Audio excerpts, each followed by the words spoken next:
Hi, good morning, good afternoon, wherever you're calling in from. Welcome.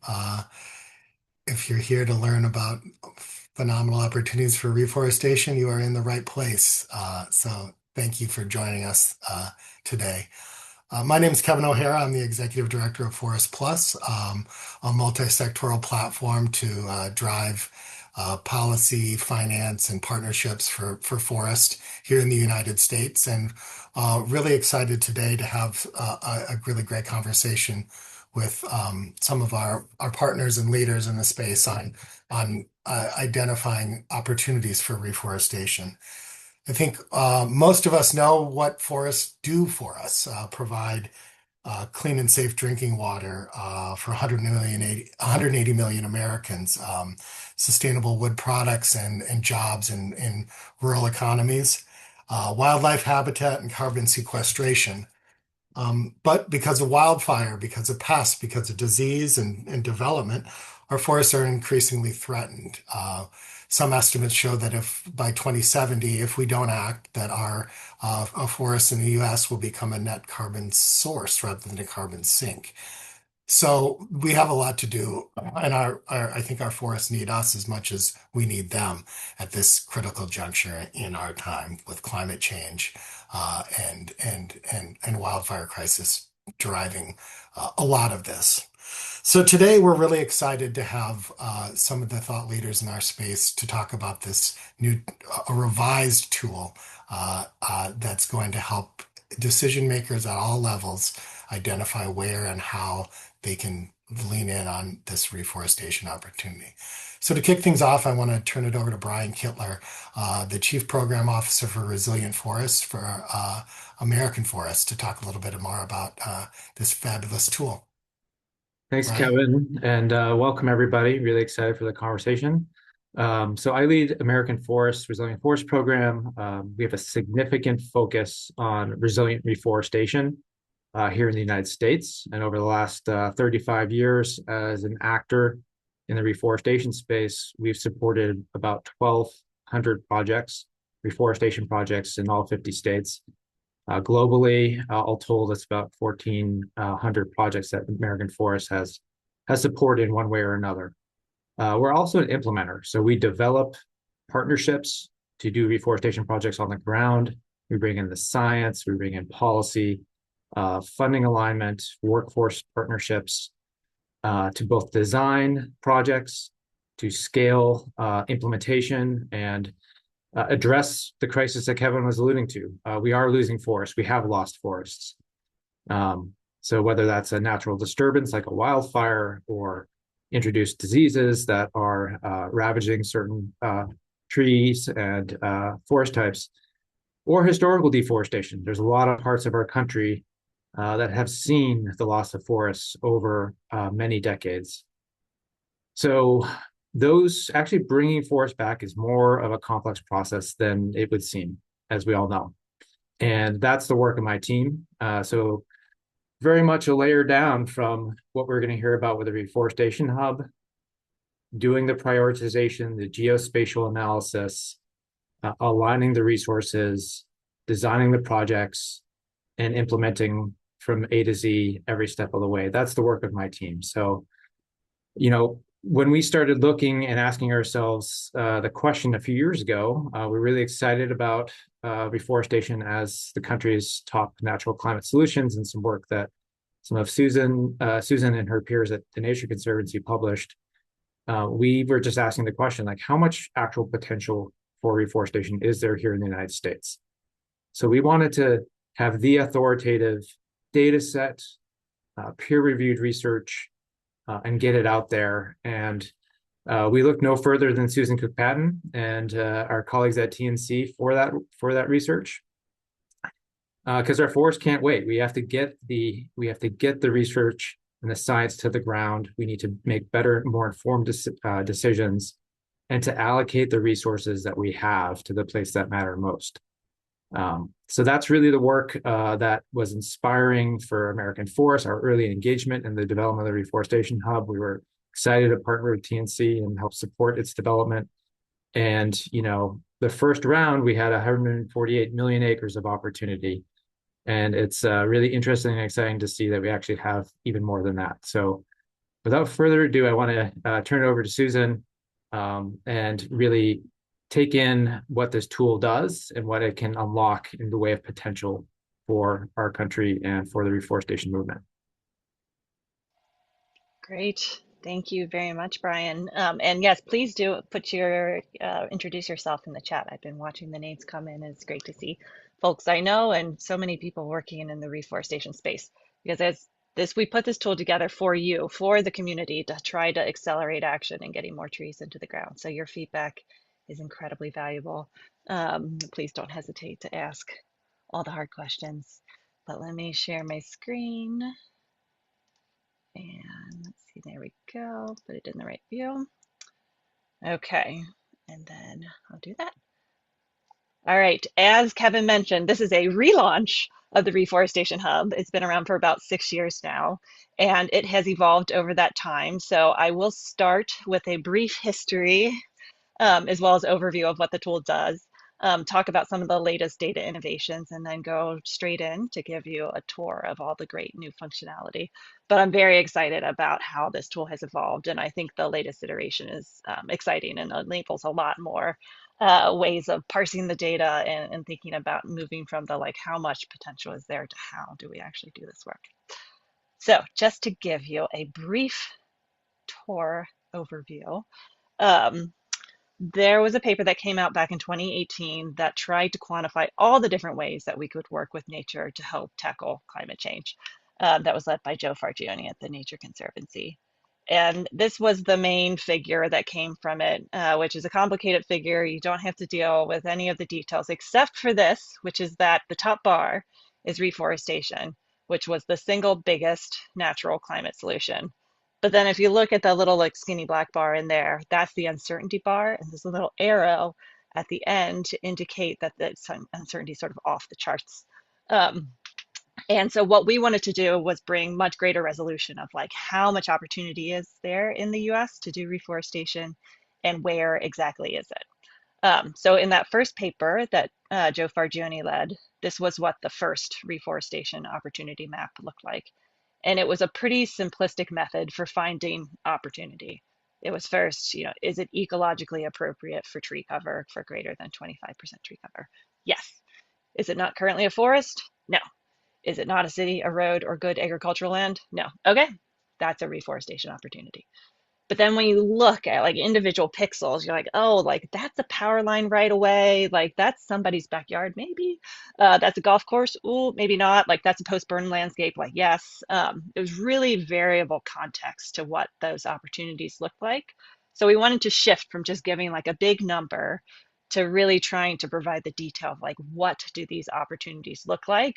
So that then decision makers could say these types of opportunities are the ones that we want to target. And like, when I talk to people in Kentucky and they're like, those pasture our horse lands, like hands off our pasture. Like, okay, that's fine. Your choice. You get to decide where you want to put trees. So we started by talking to a bunch of experts and said, like, what are the like lower hanging fruit types of reforestation opportunities in the US? And they sort of fell into these three buckets. The first is natural land use. So it's already allocated to a natural use. You don't have to kick human activity off in order to get the trees back there. Lower value landscape, the word people often use was sort of degraded or marginal lands that we could turn back into forest. And then places that provided really high benefits that could help incentivize that transition back to forest. And then we had to figure out how do we put that into sort of a set of different buckets or a menu of opportunities that fell into each of those. So the first version had natural lands. We found places that had shrub or grass cover, but could be forest. Places within protected areas like national forest lands, as well as post-burn landscapes, and tried to map those separately. Places that were lower value, we looked at agricultural lands, where croplands that had challenging soil conditions that put pretty severe constraints on production, as well as pasture lands, and we parsed it into pasture lands that are forestable versus pasture lands that had even more challenging soil conditions. And then we found frequently flooded landscapes. So these are places that experience a flood event once every 5 years. So even if it is good alluvial soil, the fact that you're losing your production fairly frequently maybe would incentivize putting it back into forest. And then for co-benefits, that also includes those flooded landscapes because trees upstream can help protect downstream communities from flood events. We also looked for riparian buffers, places adjacent to streams, because that can help protect the stream and filter fertilizer from getting off the agricultural land into the waterway. We found urban open spaces because trees and urban landscapes can provide that great cooling benefit. And also climate resilient corridors. So this was places that are good for biodiversity, that have sort of enough variation to help species adapt to climate change. So what that was then a menu of options instead of just a big number overall that we broke it into. And we had a paper that came out in 2020, and you're like, yay, it's a paper, but like who reads a paper? So we had a great opportunity to work with American Forest to put it into a web tool, which is what became the first iteration of the Reforestation Hub. And this is where I think the idea really took off, because the Reforestation Hub really allowed you to very clearly explore the opportunity. And I like to show, for example, this is the total opportunity. And you'll notice these are old slides. So 148 million acres is not what we have today. But if you look at total opportunity, you see that it's primarily like an Eastern US story. But then if you're interested in federal opportunity, it becomes a Western story. So it's sort of like, where are you working? Are you focusing on federal lands? Then, these are the places to look. And the tool also allowed you to get to the level of an individual state, like New Jersey, where you could see specifically how much opportunity there was, or even an individual county, like this Cape May County in New Jersey would say most of the opportunity is in urban open spaces. And the tool is great, and I think it helped, including I see some familiar names and faces on this list here, helped identify places where there was greater concentration of opportunity and helped inform sort of big policy goals about what might be achievable in the US. But we also got a lot of feedback. Some of it was, this is really useful, which is great. But then other things like, hey, the data that you use to say this is a good forest suitable location includes some grasslands, and we don't want trees in native grasslands. You need to sort of clean that up more. Or the way we defined like wilderness or marginal land or reforestation need doesn't align with like our own way of defining wilderness or marginal land or reforestation need. And sort of that lack of consistency between definitions is causing some problems. The landscape has changed. We've had some big fires that have come through. There's more opportunity than we realized before. Forest comes in or out, like it's a dynamic landscape. We also got a lot of requests to say, what we would really like to know is where there are like big parcels of opportunity, or like where are the nurseries or the mills, like that. It really informs where we are able to work. And just there's been a lot of innovations in the data and the quality and the spatial resolution since then. So we had a great opportunity to turn over a new leaf and redo the Reforestation Hub.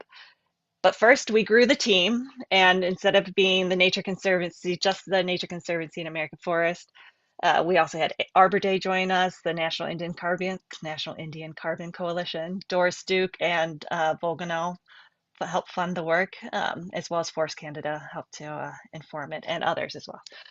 So it was a large team of people working in the reforestation space, trying to tackle it from a lot of different perspectives, which was really great for helping to craft a tool that was more broadly useful to the reforestation community.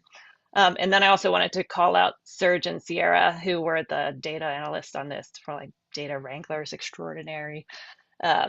And one of like their biggest things is it used to take like a month to run the model, and they got it down to hours. So it's just like it was amazing. The back end data on this is fantastic. And then Dan Micah, who is our web design wizard, he's just amazing. So I wanted to call those three out for their work here. So just what were some of the updates? We've had basically three main versions over time. So I've got three things here. One was we just changed the national land cover data from what used to be 2017 to 2019 to now 2024, which is really important to say, like, this is already forest, like that's not a reforestation opportunity. Where is cropland now? Where is pasture land now? Where is shrub? So just to have a much more up-to-date understanding of what our lands actually look like based on the latest data.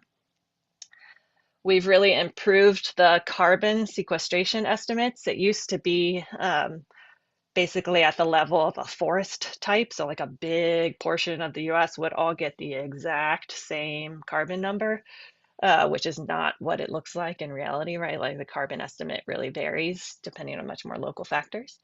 So now we got it down to 1 kilometer squared data based off of carbon, above ground carbon data is the Robinson paper, and then soil is the Wang paper. We also included albedo. For those of you who are not familiar with albedo, it's basically how much of the sunlight coming in is absorbed within the system versus bounced back into space. And often trees are darker than the land covers they're replacing, right? Like a grassland can be quite reflective. And what that means is if you've ever gone outside on a hot day wearing a black shirt, right? Like you are absorbing a lot more. The sunlight's retained within your personal system, and it can cause you to get hot. That's what we worry about with albedo and forest.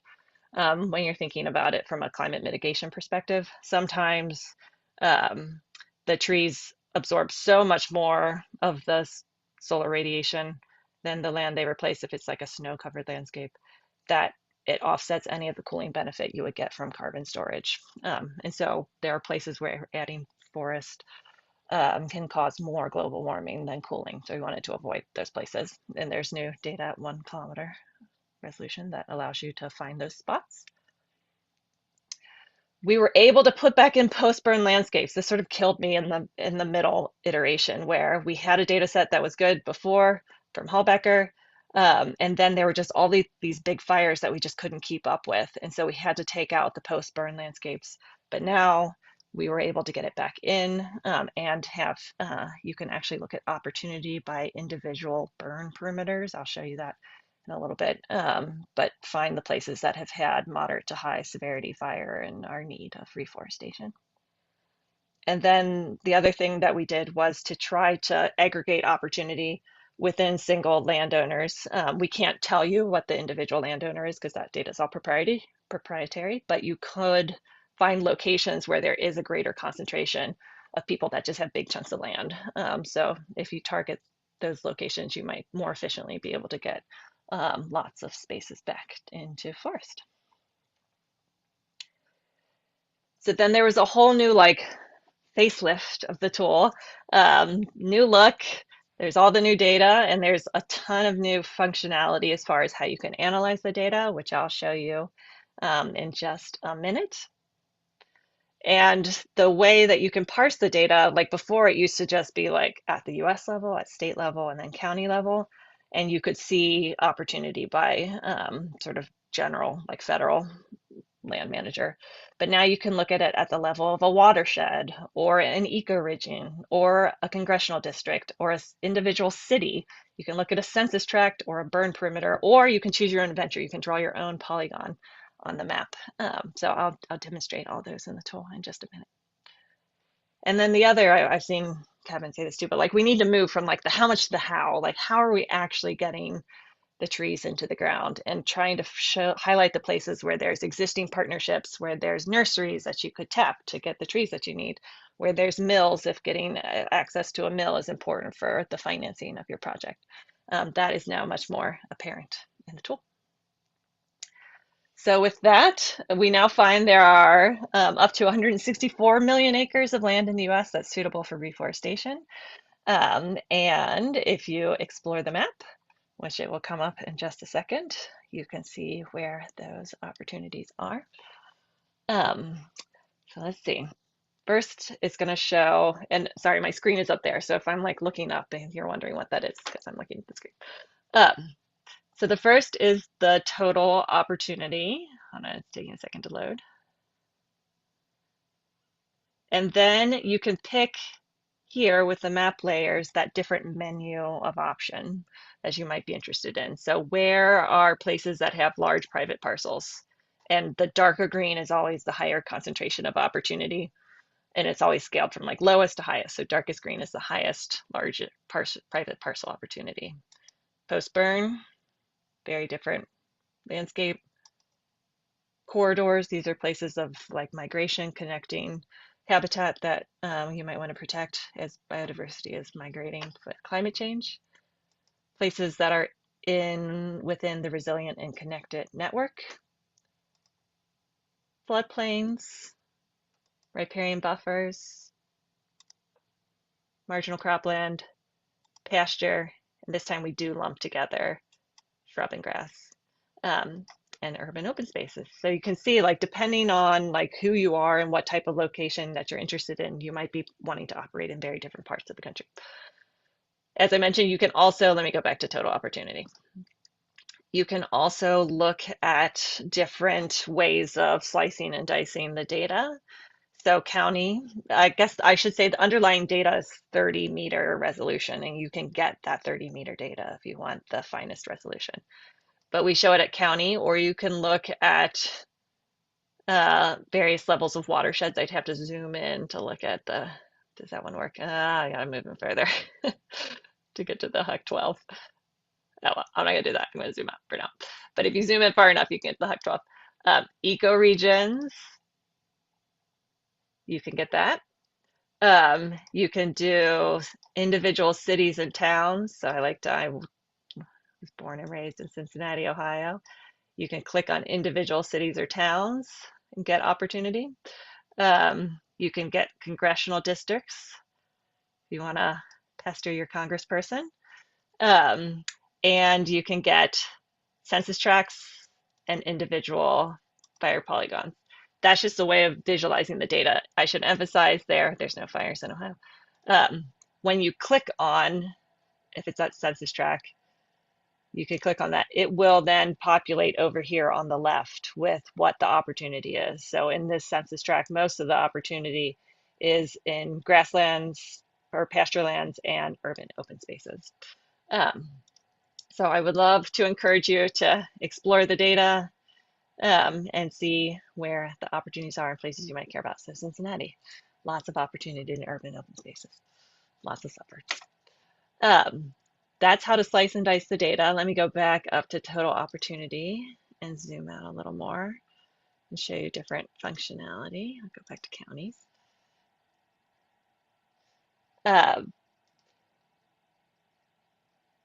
The site analysis is what allows you to draw a polygon on the map.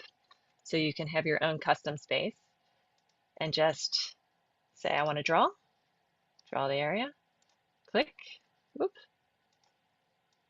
I have no idea what I've drawn. And then run the analysis. We'll call it test.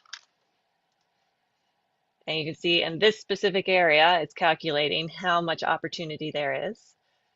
And you can even see the full summary. It'll break it down into that menu of how much of it is floodplain versus riparian buffer, etc. And then you can export that result for yourself, so you don't have to rely on the ones that the divisions, the counties, the watersheds, whatever the divisions that we already provide. And then the last, well, I guess two other things I'll show you before we get to questions are we have the information on nurseries that are available in a given area. This is based off of the Ringer data set. So you can actually get information for individual nurseries and view more. That'll take you to Ringer to get contact information if you need to call them up and say, I need these trees. And then the mills are here. And again, you can go to mill map, which is where those data are from, and get information about specifically that mill. The last thing I wanted to show you is the, oh, hold on. Is it in the renewable site? Nope. Sorry. This is my first live demonstration of this, so you guys oh no, it's not going to do it. Okay, I can't find it at this moment. But there's a way to get it to click on like regional, like the longleaf group or the people working on oaks. Like it, that shows it in a that I cannot currently find. I'll find it before the end of the call. Um, the last click here takes you to another map that we've put together, which is for the globe with sort of similar methods, trying to produce a globally consistent map menu of types of opportunity. It does have US specific numbers there, but the much more refined estimate, if you're in the US, is to go to the US Reforestation Hub. But if you're interested in other countries, you can go and again zoom to, in this case, down to like county level to get a sense of opportunities in other parts of the globe. So with that, I will stop sharing and I would love questions. Fabulous. Thank you so much, Susan. Really cool. And yeah, folks, feel free to drop questions in the chat. I'll start with Stevens. Was there a reason not to visualize the reforestation opportunity at the 30-meter resolution? That sounds like it underlies the analysis. Yes. Hi, Steve. It's good to see you, or see your voice or name. Um, Mostly because we didn't want sort of like the pixel peeping issue where people look at individual pixels and they're like, hey, like that's my backyard. Like that's not a real reforestation opportunity. And so we feel like, I mean, the underlying data is 30 meters, but there's uncertainty inherent in sort of individual pixels. And so we felt better at the county level because then you sort of average over some of that uncertainty. But if you are interested in the finer scale variation of the data, it's also just hard to see. You know, it gets a little more pixelated. You can get to this data. We have it all available. I'll share my screen again for a second. Um, there's the data here. You can download all of the different raster. Oops, I'm not sharing yet. Um, Download all of the different rasters. You can get just the extent or the carbon estimates. We have tabular data already broken down for each of these different sort of division types. You can get to the code for generating it. There's a very Susan, detailed we can't methodology. we You can't can't quite see it? see that. If you could share. Oh, because it's doing the, thank you, Julie. It's sharing.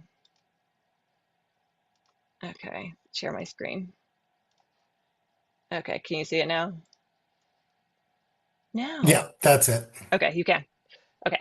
So here you can get to the individuals. This is the data portion up here. You can get to the data for the individual extent or carbon for all of the different menu options. And then we've got tabular data for all of that in the code.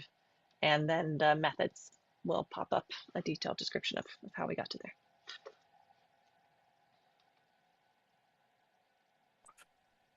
So another question from the chat, is the tool designed for use with afforestation, reforestation, carbon projects? As in, does it help answer the question, but for the carbon project reforestation work, these lands are likely to remain unforested?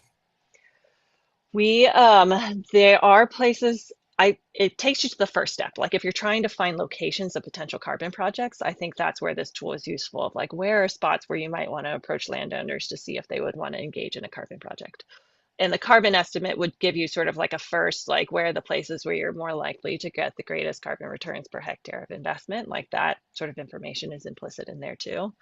To actually then run through sort of like the full, like um, getting a project for carbon project ready to go, then you would, there's additional steps that are required there to really determine additionality and get a much more refined sort of curve of how much carbon you expect through time.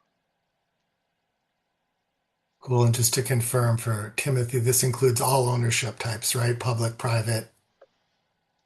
Great. It does. That's something that you can look at as far as the ownership type. You can select just private lands or just protected lands in the various levels of protected. So if you are interested in just federally protected or state protected, et cetera. But much of the opportunity that we find is on private lands, unprotected private lands.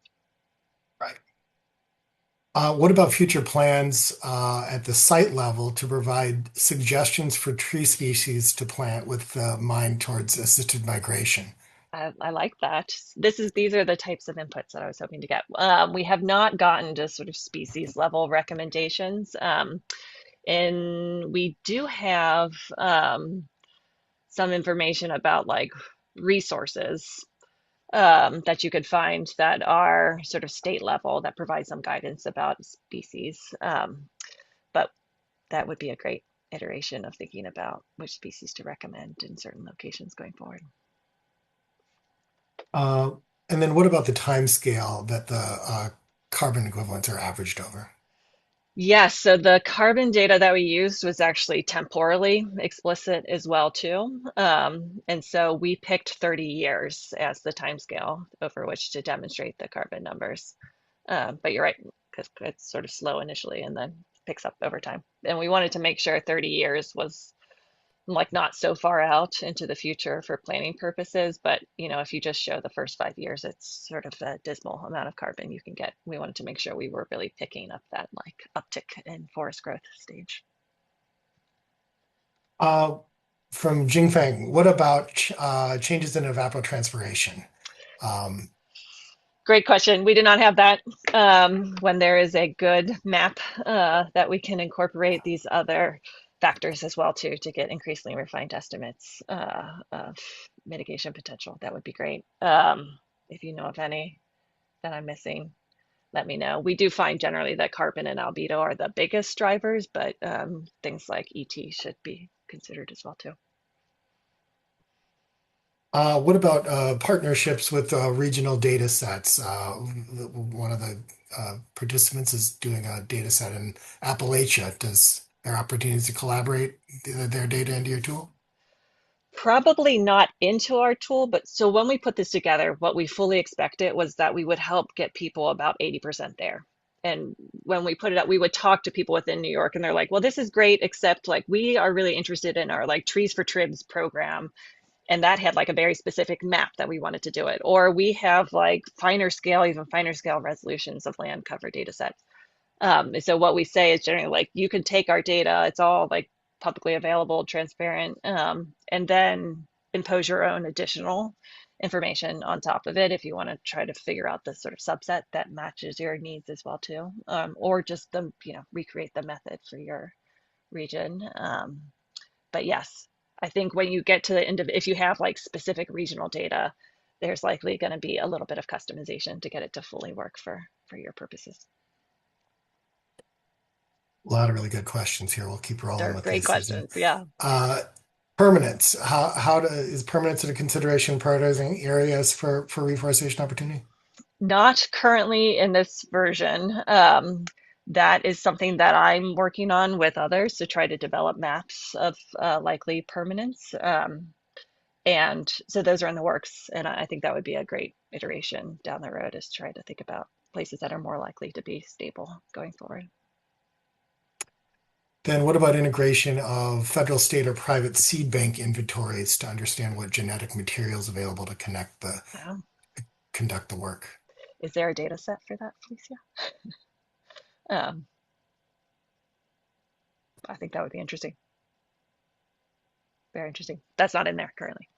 And as far Uh, as future plans, like we're sort of, done with this iteration, but the fact that it's been around for 6 years and continues to grow and evolve, I'm optimistic that we'll have future iterations down the road where we'll be able to include great things like that, as well as evapotranspirated maps going forward. love the level of wonkiness in our audience. It makes me Yeah. very, very happy. I'm sure it makes you happy too, Susan, to see these really folks diving in. Um, how about then the question about from Kasra, way to want to access the data directly beyond the tool, like a web service API that lets folks bring data into context where it can be reviewed in conjunction with other data sets. Yeah, so there, if you go to the top right of the tool, there is sort of a data tab, which was what I was showing you guys badly before. But yes, up here, there's the data. Are you seeing it now? You're seeing this, right? Yeah. Then you can download the data for your own purposes. Um, Okay. and I saw the next comment from Sonia. Thank you. That iTree does provide guidance about specific species. So iTree is another great tool to use in companion with this. Maybe a broader question, and can this, on the kind of topic of prioritization, can this tool be used to help prioritize forests for management, Are they degraded or understocked? And then larger, kind of more broadly on prioritization as well. Susan, your thoughts on the tool and how decision support. So we were looking for places that are more on the like cleared side that could be forested. So less than 25% cover, but would support greater than 25% cover. So it doesn't get really to the like understocked segment as well. But from the general perspective of prioritization, what we were aiming to produce here is really a menu that then decision makers could select from. So, who am I sitting in Washington, D.C. to say, like, these are the priority landscapes for reforestation when I don't understand, like, what your needs are or what the local context is. But really to say, like, okay, I'm really interested in biodiversity. So we could say, okay, how about the corridors? Like, these are the places we can help you find where you can help support biodiversity by protecting and growing corridors.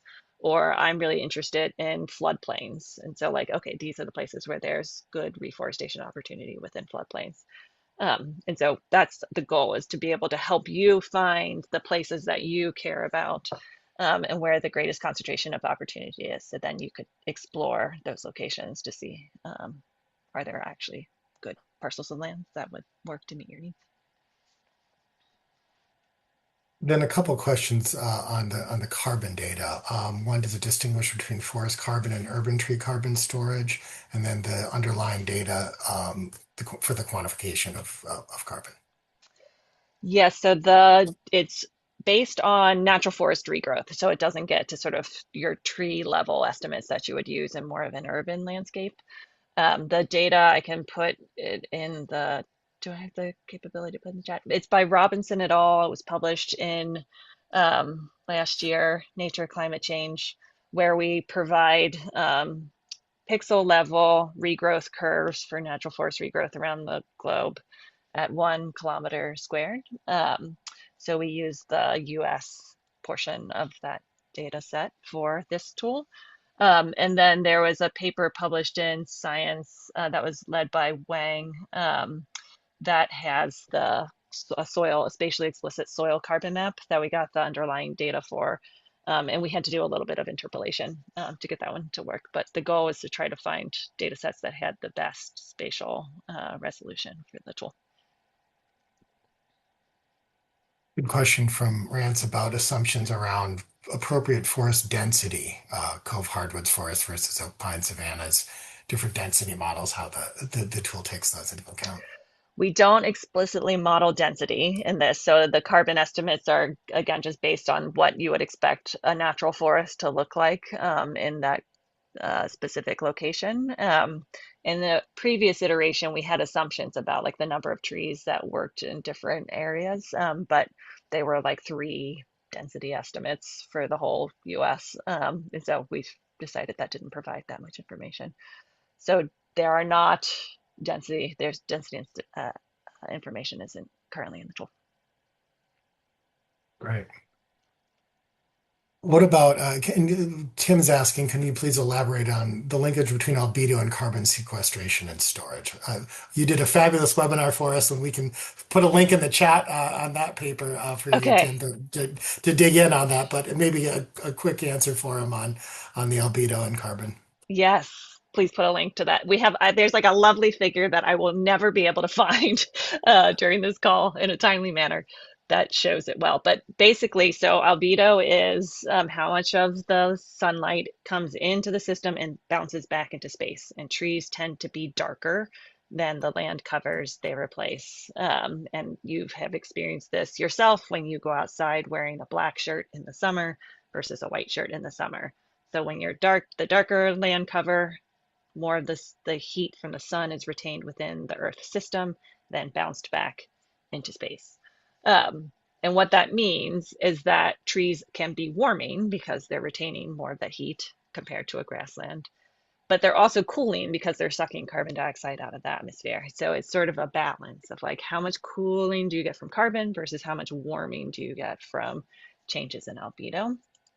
And there are now spatially explicit maps to show the places where the albedo driven effect is big and you get a lot of warming and a smaller amount of carbon. And so it can be net global warming to put some forest back. This tends to be, in the US at least, more in like dry lands where you just don't get a ton of carbon and you've got very reflective sort of dryland surfaces, and in more snow dominated landscapes where snow is very reflective and the trees that then come in are much darker than what the snow covered landscape they're replacing.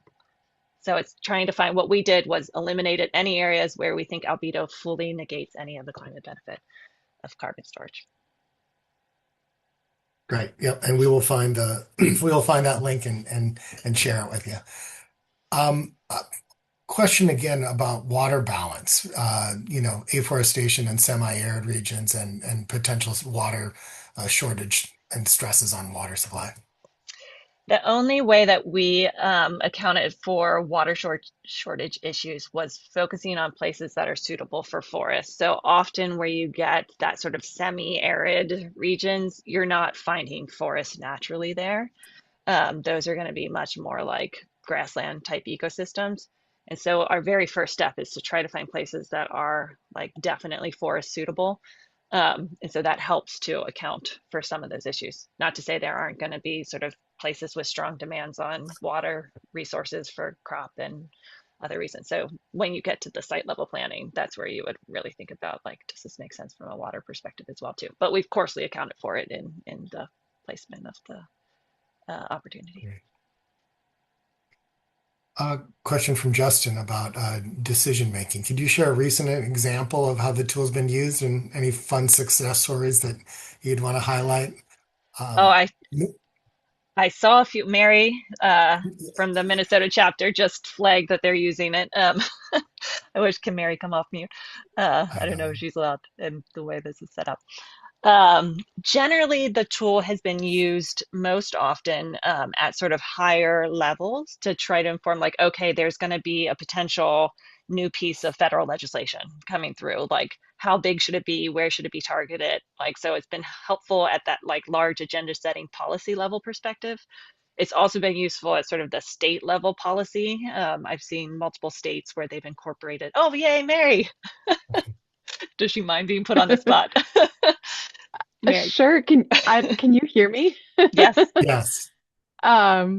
Yeah, I'm just wanted to share. We're really happy to have our own little iteration of this, and certainly happy to collaborate with anyone else on how we put it together and how we're planning to use it. But we were able to overlay the reforestation data with parcel level data. We created our own targets based on single owners that own more than one parcel within 400 feet.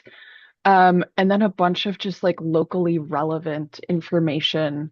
What watershed is it in? But the watersheds that we use here in Minnesota for our One Watershed, One Plan, which is, a tool here in Minnesota that governs sources of funding. Also, who is the local Department of Natural Resources forester? Where are there parcels that already have a woodland stewardship plan, which is another way we unlock local funding here, and which parcels overlap with a conservation easement. There's lots of other things I could say. I'm not going to share my screen here just because I don't know that I'm quite ready for running through it fully, but yeah, happy to, if anyone wants to contact me, I can throw my email in the chat.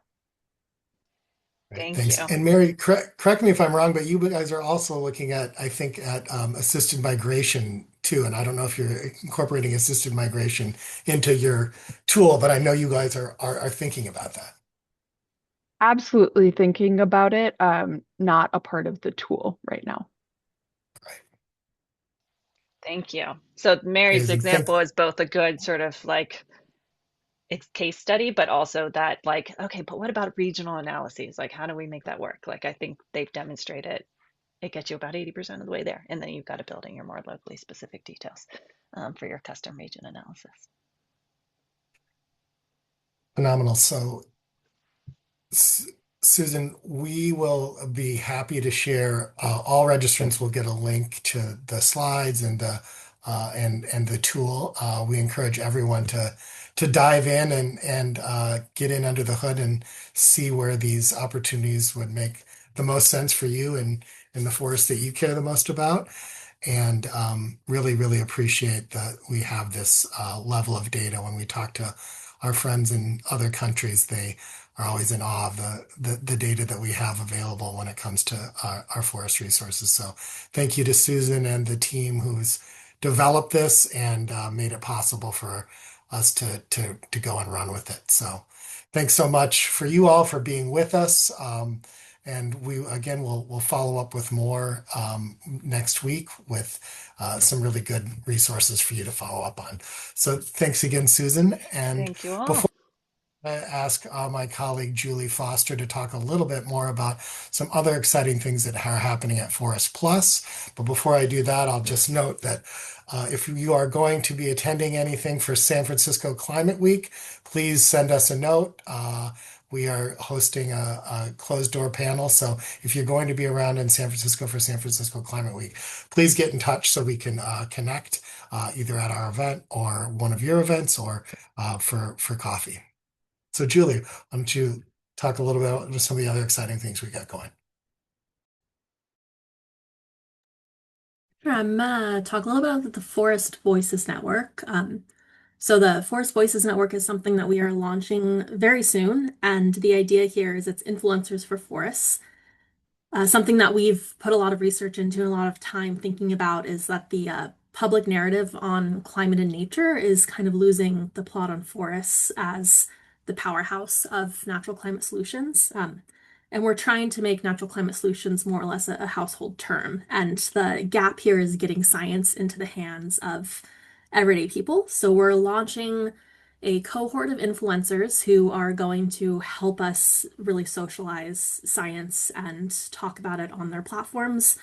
The message matters as much as the messenger, and these are people we're looking for who already have established audiences. So content creators on Instagram or TikTok or LinkedIn who are able to help us get the message out there. Influencers are really powerful, and we believe if we arm them with the resources, science briefings, sector visibility, and then access to some scientists, so we can kind of take these webinars that we do and get them into the hands of everyday people through influencers. So we do have a webinar next week. It's just an info session if anyone's interested in sharing it or coming to learn more, talk about ways to collaborate, or want to nominate an influencer who might be a good fit for this cohort.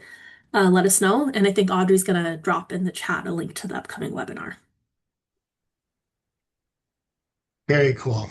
And yeah, exciting stuff. We're gonna make Susan Cook-Patton a household name in the influencer community. So that's the goal. Thank you again to Susan. Thank you again for your time and talents, and look forward to seeing you next time at the next Forest Plus webinar. So thanks again. Have a great day.